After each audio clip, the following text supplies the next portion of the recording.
So, tito, tita, ano masasabi niyo? Kumustahin niyo si tita Alice tsaka si si mami tsaka si daddy? Kumustahin niyo? Ate Alice, kumusta ka na dyan?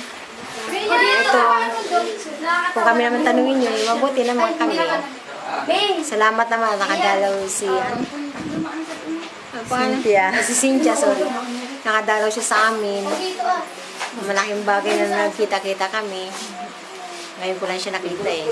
Kala ko nga si Chengay kasama rin tsaka si Roy. Hindi pala eh. Tsaka ang tatlong anak ni Sonia, ngayon ko rin nakita. Kaya salamat naman, nakadalaw sila sa amin.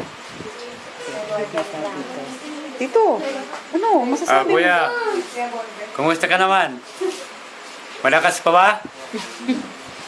Ako, 74 na, pero at least tumatakbo ako sa bundok pag umaga. Nag-exercise ako.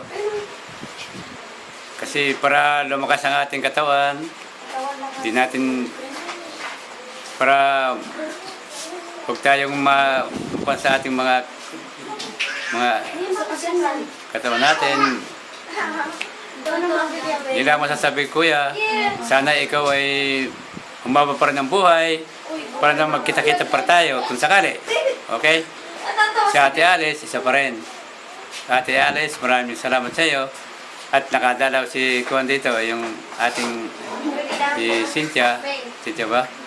Maraming salamat, Ate Alice. At kahit pa paano, nagkita-kita rin kami. Thank you, Ate Alice. Salamat po. Yay! Sige. Oh, picture